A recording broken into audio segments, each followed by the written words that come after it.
All right. Hello. I think everyone's here for the Fire Mountain Recycled Water Reservoir project. I'm going to start the slides right now, um, and do some introductions.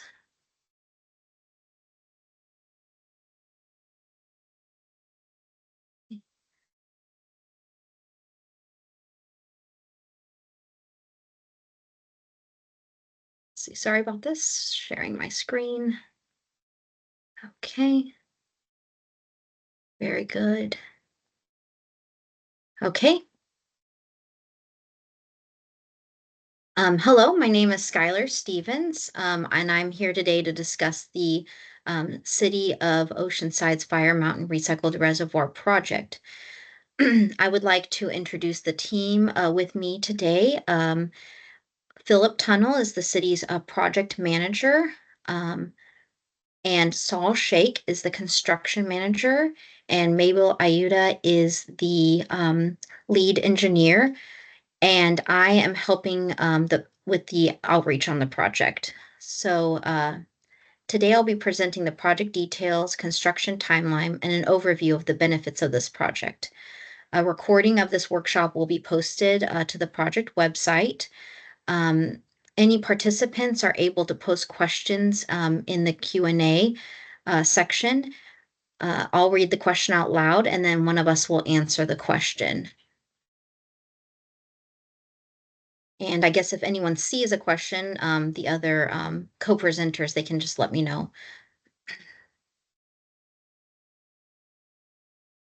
So first, let's go over some of the project basics. This project is part of a larger recycled water expansion project and will include the construction of a 2.2 million gallon recycled water reservoir.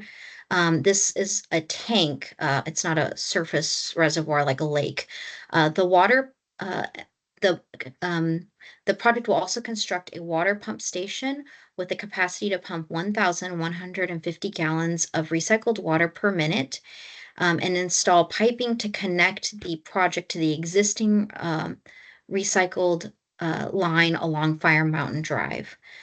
This project will increase recycled water storage and serve the Eternal Hills Memorial Park Cemetery and the El Camino Country Club. The project will take place on Fire Mountain Drive, where the blue arrow is on the map, directly west of the Eternal Hills Memorial Park Cemetery. This project is taking place on an existing reservoir site, so most of the work will take place behind the fences on the city property and will not interfere with the day-to-day activities in the neighborhood. This map is available on the project website, which will provide that address at the end of this presentation. So this image shows where the project will be built. You can see Fire Mountain Road on the bottom, and to the right is Eternal Hills. The purple tank is the new reservoir, and the beige circle underneath the purple circle is the existing tank. The new tank will match the color of the existing tank. The pump station is the small rectangle in the upper right side of the purple tank. You can also see the pipes that will be installed to connect to the existing lines at the bottom of the picture along Fire Mountain Road. So construction is expected to start this month and will be completed by fall of 2026. Normal construction hours will take place Monday through Friday, 8 a.m. to 4:30 p.m. During this time, there will be some construction noise as our crews work hard to complete the project. So I want to give a little background on recycled water. Um, Recycled water, also known as reclaimed water, is treated wastewater. You can identify it by the distinct purple pipes. How is it treated? Recycled water must undergo several treatments to meet standards set by local, state, and federal agencies, including the EPA. All wastewater in Oceanside is collected and transported to either the La Salina or San Luis Rey wastewater treatment plants. Once at the facilities, the wastewater will undergo a biological treatment process called clarification, followed by additional filtration and disinfection. Recycled water is never used as drinking water and is always clearly labeled with warnings not to drink the water. The water is simply not treated to meet the stricter drinking water standards. However, the water is perfectly safe to use for other purposes, such as landscaping, car washes, or other industrial and agricultural purposes. Oceanside currently has 11 miles of recycled water pipeline that distributes almost 127 million gallons of recycled water per year. This water is used on golf courses, parks, and street landscaping. As we mentioned earlier, this project is part of a larger, multi-phased effort by the City of Oceanside to expand its recycled water system. Prior to this project, the city had already constructed 6 miles of new pipeline, extending from San Luis Rey Water Reclamation Facility south to the Fire Mountain area. This project is the last step of this phase of the recycled water expansion project. This map shows how the existing recycled water pipeline connects with the Fire Mountain project. So you can see this purple line down El Camino Real is existing pipeline, followed by pipeline that goes along Fire Mountain Road. And then the orange circle is where the current project's at. Now I'm switching gears a little bit to discuss project benefits. The city of Oceanside has a diverse water portfolio that includes local supplies and imported water from the Colorado River and Sacramento San Joaquin River Delta. The portfolio's local supplies include groundwater extracted from the Mission Groundwater Basin Purification Facility, pure water produced at Pure Water Oceanside's Advanced Water Purification Facility, and recycled water delivered to several customers in the city for irrigation. This project helps keep the water supply diverse in the city of Oceanside. The recycled water expansion project is a critical part of the city's plan to secure safe and reliable water. The majority of our water is purchased and imported, and the city has no control over the cost of imported water, and it has been steadily rising over the years. Transporting imported water also takes a lot of energy, which increases the cost of imported water. The process of importing this water is vulnerable to natural disasters like earthquakes, which can destroy canals and disrupt the water delivery system. By importing water, we are also removing a vital resource from natural habitats in the Bay Delta and the Colorado River, which raises environmental concerns. By implementing projects like this one, the city is actively addressing the concerns discussed on the slide previously. With this project, the city will be able to increase water independence and sustainability, increase local drought resilience when the imported water is not available, decrease our reliance on imported water, and decrease the amount of imported water the city purchases.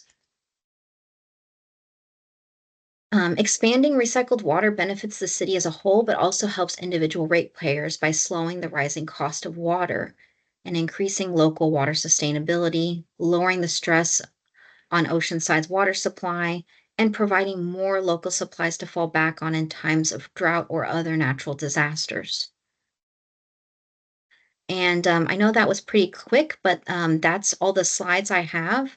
Um, and now we can take any questions. Are there any questions from the um, viewers of this presentation?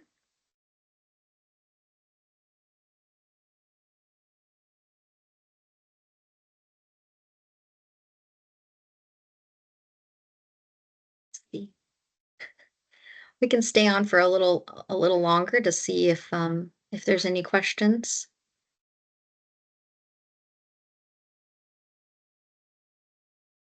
After the slide, I also have slides just giving contact information and the project website and whatnot. So we'll have that if people want to ask some questions offline.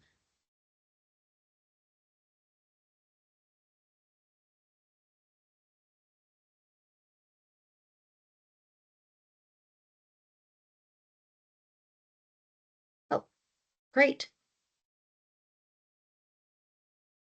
Okay, so the first question is, will this project lower my water bill?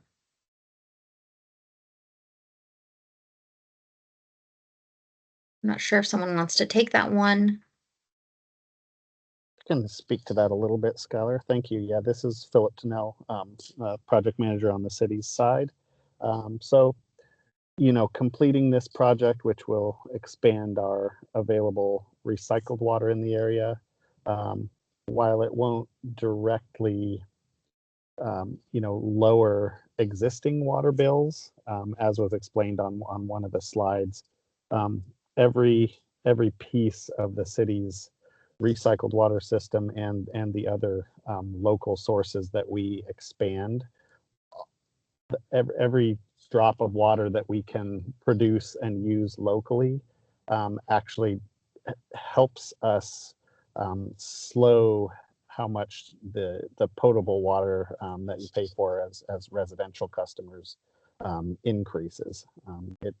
It does kind of tend to, like all of our utilities, slowly increase over time, but in Oceanside, having a diverse array of local supplies, we're actually in a fortunate position where we have a little better buffer, and don't have to import as much as if we didn't have the capability to produce our own recycled water, and with our pure water program, we're just slowly increasing our resilience, and kind of staving off how quickly those prices increase. I hope that helps. Thanks, Philip. That was great.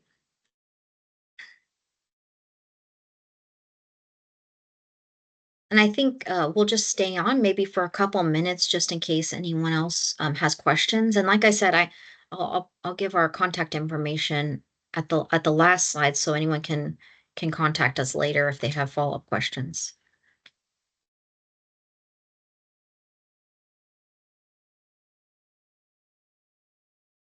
This is Phil again. One thing I did mention, I'm not sure if this was part of the intent of that question on lowering bills.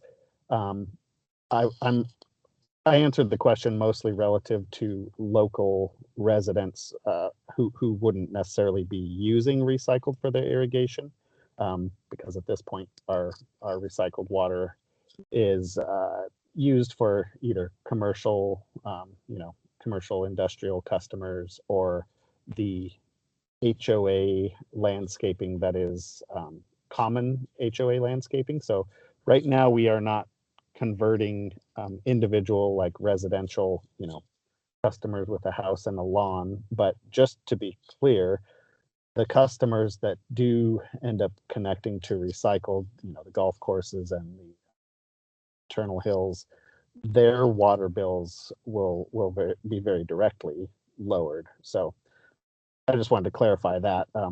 While as a residential customer who's not actually using the recycled, you won't see the direct lowering of a bill. For the customers who can connect to recycled for their irrigation, it will certainly help their water costs for the irrigation.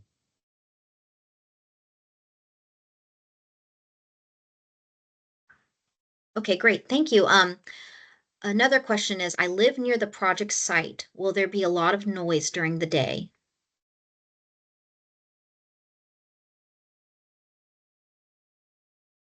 If you don't mind, I could take this one. This is Salt Sheik. I'm with Hope Consulting. I'm the construction manager on the project. Our goal is to keep the noise to an absolute minimum. One of the mitigation measures to reduce noise is the contractor is required and is in the process of installing a sound dampening barrier that runs on the west perimeter fence. So in the drawings that Skylar was showing, that'd be the left-hand side, as well as the sound dampening fence on the right-hand side. So those fences are designed to keep the sound to a minimum, and they're also designed to be temporary. So at the end of construction, those walls will be taken down.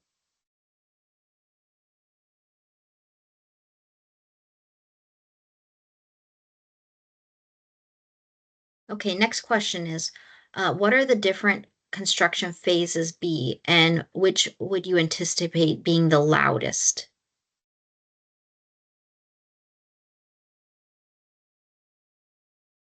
I can take that one as well. Thanks. So Thanks all. the I'll speak in general here. The phases. So the first phase is, like I said, setting up the sound barrier. It should be minimal noise. The next phase is the contractor is going to be doing some rough grading. So uh, removing some dirt, moving some dirt around. That will have some noise, but again, with a sound barrier, intent is to keep that noise down pretty low. After that, they will be pouring the concrete footings or the base for the reservoir itself, the tank. And then after that, they're going to be building the reservoir walls, and it has a concrete uh, roof to it. As far as highest noise, we're anticipating that the highest noise levels are going to be when they're doing the concrete walls. It's a pre-stressed concrete tank, and without getting too technical, but when they're applying the shotcrete to the exterior of that concrete tank, sometimes that noise is louder. And for me personally, it has a kind of a frequency that doesn't really jive with my hearing, but other people are completely fine.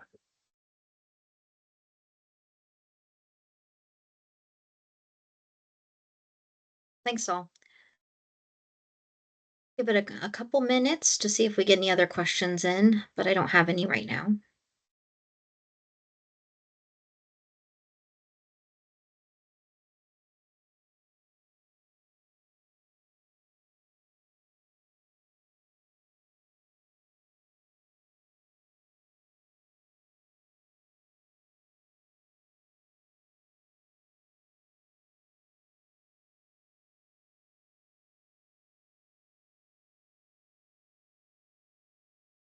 The next question is, will there be a lot of dust? Short answer to that is no, there is not. No, there will not be. The state of California has very strict requirements in regards to dust. So part of the contractor's mitigation measures to reduce dust is to employ, spraying water to keep the dust down, not to make it muddy, but to keep the dust down. They're also required to use trucks and trailers when they're transporting dirt to be covered. That is a state requirement, and it's one that we strictly enforce. Great, and we had a similar question that I think you answered, Saul. What should neighbors expect as far as dust and dirt? But I think you covered that.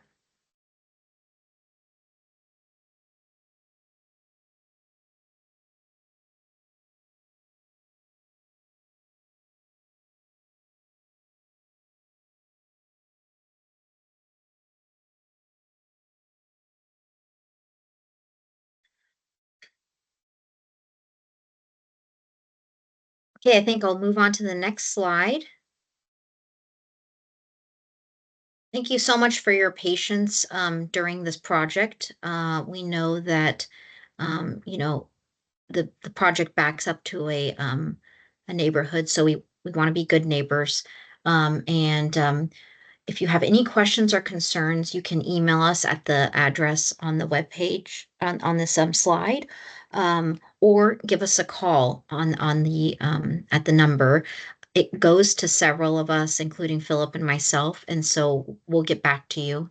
And then also, we're going to there's a project website linked here, and we'll update the website with information. The project flyers are already on there, and we'll also update with construction updates. So that will kind of be your go-to place for information about the project. But again, if you have any questions or concerns, please feel free to contact us and share this contact information with your neighbors.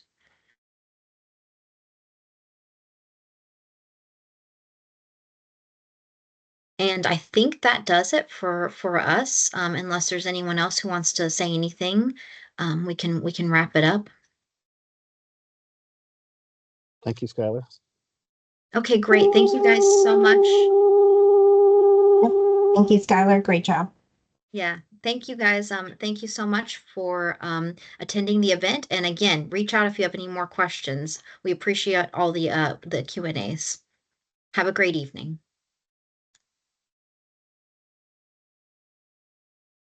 Thank you.